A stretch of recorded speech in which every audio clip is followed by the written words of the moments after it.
2023 கர்நாடகா மாநிலத்தை சேர்ந்த ஒரு கிராமம். இந்த கிராமப்புறத்தை சேர்ந்த லலிதா அப்படிங்கிற ஒரு பெண். இவங்க அங்க இந்த கிராமத்துல பெரிய அளவுல விவசாயம் பண்ணிட்டு இருக்காங்க. நிறைய தோட்டம், துறவுகள், வேலைக்காரர்கள் இவங்க எல்லாமே இருக்கிறாங்க. இந்த பெண்மணி இரவு தூங்க போறாங்க. காலையில இவங்க கொலையாகி அவங்க பெட்ரூம்லயே கிடக்குறாங்க. இது கம்ப்ளைண்ட் ஆகுது. போலீஸ் வந்து பார்க்கும் பொழுது இவங்க பார்த்த காட்சி தான் மிகப்பெரிய விவாதத்துக்கு உள்ளானது.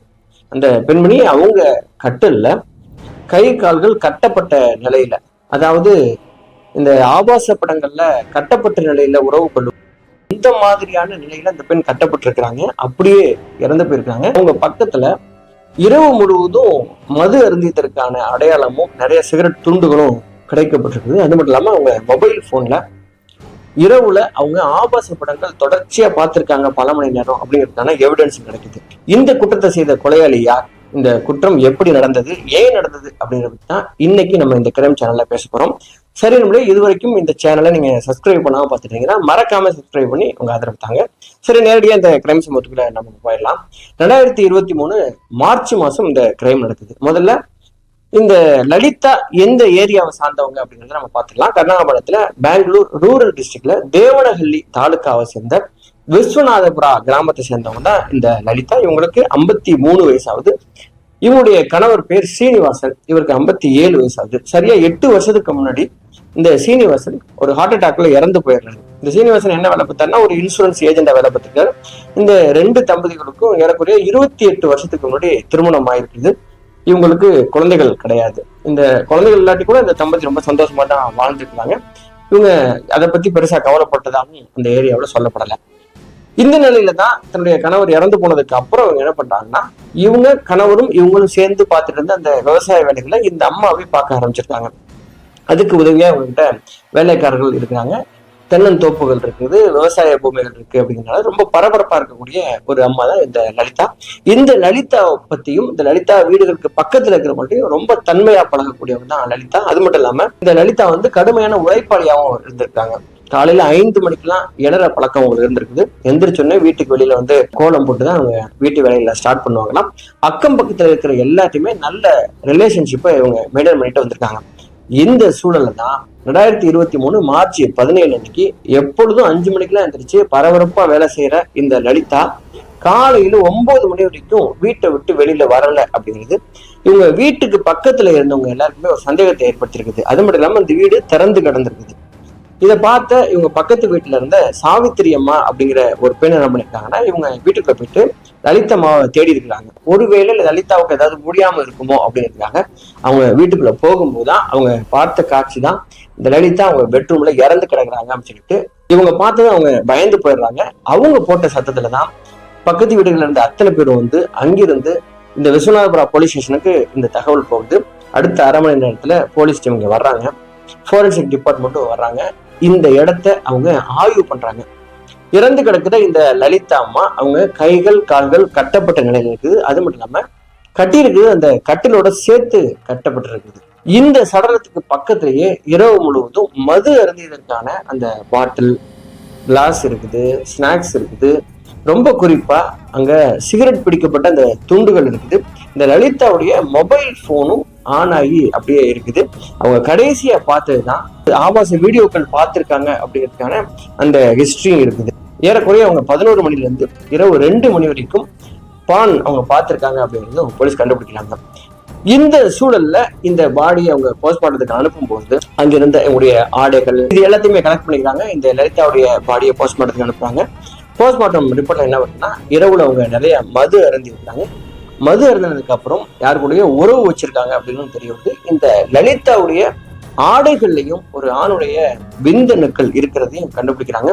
சோ இந்த குற்றத்தை யார் செஞ்சிருப்பா அப்படிங்கிறதுக்காக போலீஸ் இன்வெஸ்டிகேஷன் ஸ்டார்ட் ஆகுது. அப்படியே அவங்க விசாரிக்க ஆரம்பிக்கும் போது முதல்ல இந்த லலிதாவுடைய ஃபேமிலி பேக்ரவுண்ட், அவங்க கணவர் இறந்து போயிடுறாரு. இவங்க சொத்துக்காக வேற யாராவது முன் விரோதம் காரணமாகவோ இல்ல சொத்தை அபகரிக்கிறதுக்காகவோ இவங்களை கொலை பண்ணிருக்கலாம் அப்படிங்கிற ரீதியில இந்த விசாரணையை ஆரம்பிக்கிறாங்க. அப்படி இந்த லலிதாவுக்கு எந்த எதிரிகளும் கிடையாது. அடுத்த கட்டமா இந்த லலிதா அவங்க கால் ஹிஸ்டரியை செக் பண்ணும்பொழுது சமீப காலத்துல இவங்க யாரோ ஒரு ஆண் கூட ரொம்ப அதிக நேரம் பேசியிருக்காங்க, அடிக்கடி பேசியிருக்காங்க அப்படின்னு கண்டுபிடிக்கிறாங்க. அந்த நபரை அவங்க கான்டாக்ட் பண்றாங்க. அந்த நபர் பேர் வந்து மஞ்சு. இந்த மஞ்சு யாரு அப்படின்னு சொன்னா, தென்னை மரங்களுக்கு உரங்கள் சப்ளை பண்ற ஒரு ஏஜென்ட். அந்த மஞ்சு கிட்ட ஏறக்குறைய 3 மாசமா அடிக்கடி அவங்க பேசியிருக்காங்க. சோ மஞ்சு கிட்ட அவங்க என்கொயரியை ஸ்டார்ட் பண்ணும்போது மஞ்சு என்ன சொல்றாங்க அப்படின்னா, ஏறக்குறைய 3 மாசமா நானும் அவங்களை ஃபாலோ பண்ணிட்டு இருக்கேன். இந்த லலிதா கிட்ட ஏறக்குறைய 500 தென்னை மரங்கள் வந்து அந்த மரங்கள் வந்து காய்ப்பு இல்லாததுனால என்கிட்டதான் அவங்க மரங்களுக்கு தேவையான மருந்துகள், அந்த மாத்திரைகள், உரங்கள்லாம் கேட்டாங்க. ஸோ அதெல்லாம் நான் சப்ளை பண்றதுக்காக தான் அவங்களோட கான்டாக்ட்ல இருந்தேன் அப்படிங்கிற விஷயத்தையும் சொல்றாரு. சோ இந்த மஞ்சுக்கும் இந்த கொலைக்கும் தொடர்பு இருக்குமா அப்படிங்கிறது இல்ல. இந்த மஞ்சு அவங்க எவ்வளவு என்கொயரி பண்ணாலும் இந்த மஞ்சு மேல தப்பு இல்லை அப்படிங்கறத அவங்க கண்டுபிடிக்கிறாங்க. அடுத்த கட்டமா இந்த கொலை நடந்த அந்த நாள்ல அந்த ஊருக்குள்ள இருக்கிற சிசிடிவி கேமராக்கள் எல்லாத்தையுமே போலீஸ் செக் பண்ணும் பொழுதுதான் ஒரு விஷயத்தை கண்டுபிடிக்கிறாங்க. அந்த சிசிடிவில ஒரு வயதான நபர், அவர் வந்து ஒரு சைக்கிள்ல ஏதோ ஒரு கேரி பேக்ல வாங்கிக்கிட்டு இந்த லலிதாவுடைய வீட்டை நோக்கி போறது சிசிடிவி கேமரால ரெக்கார்ட் ஆயிருக்கு. இது அந்த ஊராட்கள்கிட்ட காமிச்சு இந்த நபர் யாரு அப்படின்னு சொல்லி கேட்கும் பொழுது அவங்க சொல்றாங்க, இந்த நபர் பேரு ராமப்பா, இவருக்கு வயது 62, ஏறக்குறைய ஒரு 5 வருஷமா இந்த லலிதாவுடைய தோட்டத்துல வேலை பார்க்கிற ஒரு தோட்டக்காரரு அப்படிங்கிறத சொல்றாங்க. உடனடியா இந்த ராமப்பாவை அவங்க கஸ்டடிக்கு அழைச்சிட்டு வர்றாங்க. அவங்க விசாரிக்கும் பொழுது ஆரம்பத்துல இந்த ராமப்பா என்ன சொல்றாருன்னா, நான் லலிதாமாவுடைய தோட்டத்துல வேலைக்காரனா வேலை பார்க்கறேங்க, அது சம்பந்தம் லலிதாமா அடிக்கடி என்னை கூப்பிடுவாங்க வீட்டுக்கு, எந்தெந்த மரங்களுக்கு நாளைக்கு உரம் வைக்கணும் அப்படின்ற பத்தி என்கிட்ட தகவல் சொல்லுவாங்க, நான் அந்த வேலையை அடுத்த நாள் செய்வாங்க, அது மாதிரிதான் அன்னைக்கு நான் பார்க்க வந்தேன் அப்படிங்கிறது சொல்றாரு. சரிப்பா, நீ அன்னைக்கு பார்க்க வந்ததெல்லாம் சரி, ஆனா போகும்போது நீ சைக்கிள் ஏதோ கேரி பேக்ல வாங்கிட்டு போறிய, அது என்னது அப்படின்னு சொல்லி கேட்கும் பொழுதுதான் அந்த ராமப்பா வந்து திருன்னு முழிக்க ஆரம்பிக்கிறார். ஒரு கட்டத்துல இந்த விசாரணையில இருந்து தப்பிக்க முடியாது அப்படின்றத தெரிஞ்ச ராமப்பா இப்ப உண்மை ஒண்ணு சொல்ல ஆரம்பிக்கிறார். அவர் அன்னைக்கு லலிதாவை பார்க்க போகும்போது வாங்கிட்டு பொழுது மது அப்படிங்கிறத ஒத்துக்கிறார்.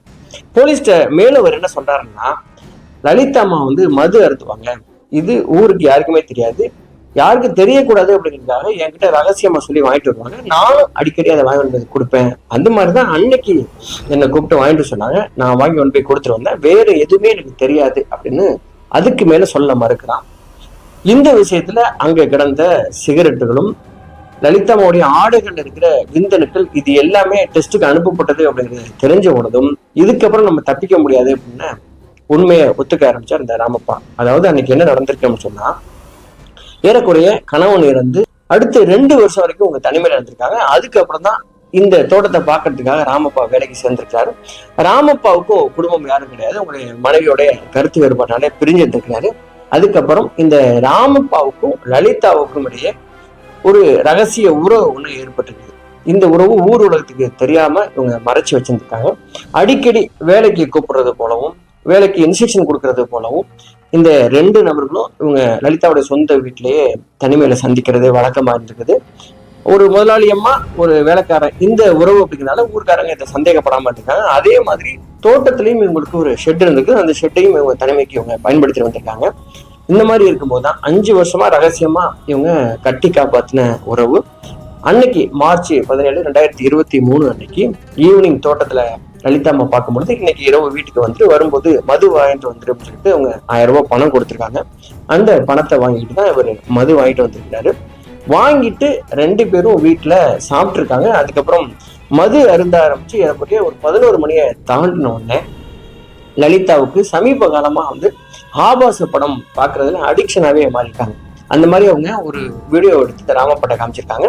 அந்த வீடியோல என்ன இருக்கு அப்படின்னா, அந்த பான் வீடியோல இருக்கிற ஒரு பெண் வந்து அவங்க கைகள் கால்கள் கட்டப்பட்ட நிலையில ஒரு பாலியல் வல்லுறவுக்கு உட்படுத்தப்படுறத இந்த வீடியோவை காமிச்சு, இதே மாதிரி என்ன நீங்க உறவு கொள்ளணும்னு சொல்லிட்டு இந்த ராமப்பா கிட்ட லலிதாவே சொல்லியிருக்காங்க. இவரும் மது போதையில இருந்ததுனால சரின்னு சொல்லிட்டு லலிதாவுடைய உடையை கட்டி லலிதாவுடைய கைகள் கால்களை கட்டிலோட சேர்த்து கட்டியிருக்காரு. அதுக்கப்புறம் இந்த 2 பேரும் உறவு வச்சிருக்காங்க. ஏறக்குறைய நள்ளிரவு 2 மணி இருக்கும் பொழுது லலிதா மூச்சு திணறனால அப்படியே இறந்து போயிருக்காங்க.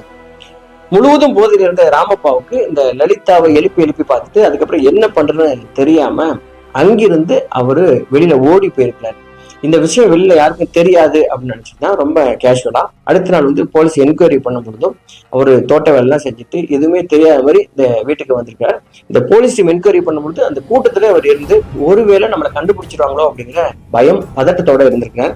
ஒருவேளை போலீஸ் நம்மளை நெருங்கிடுவாங்களோ அப்படிங்கிற பயத்துல இவர் என்ன பண்ணிருக்காருன்னா, அன்னைக்கு காலையில ஒரு மரத்துல கொண்டு போய் கயிறை கட்டி அதுல தொங்கிடலாம் சொல்லி முயற்சியும் பண்ணிருக்காரு. அங்க இருக்கிறவங்க அவரை காப்பாத்திருக்காங்க. அப்படி காப்பாத்துறவங்களுக்கு இதுதான் விஷயம் அப்படிங்கிறது தெரியாததுனால இந்த கொலை மேட்ரு வெளில தெரியாம இருந்தது.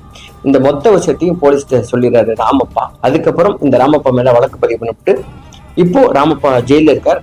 இன்னும் இந்த வழக்குல தீர்ப்பு வரல. சரிங்களே, இதுதான் தேவநகரியை சேர்ந்த லலிதா இறந்து போன அந்த குற்றச்சம்பவம். இந்த சம்பவத்தை பத்தியான ஒரு கருத்துக்களை பதிவு பண்ணுங்க. என்னைக்கும் முறையற்ற உறவு அப்படிங்கிறது அது பெரிய காட்டு தீ போல மிகப்பெரிய ஆபத்தை கொண்டு நிறுத்திடும் அப்படிங்கிறதுக்கு இந்த சம்பவம் ஒரு சாட்சி. சரி, இது வரைக்கும் இந்த சேனலை நீங்க சப்ஸ்கிரைப் பண்ணணும்னா சப்ஸ்கிரைப் பண்ணி உங்க ஆதரவு தாங்க. இந்த சமூகத்தை பத்தியான உங்க கருத்துக்களை பதிவு பண்ணுங்க. நான் உங்கள ஆர் ராஜா. நன்றி, வணக்கம்.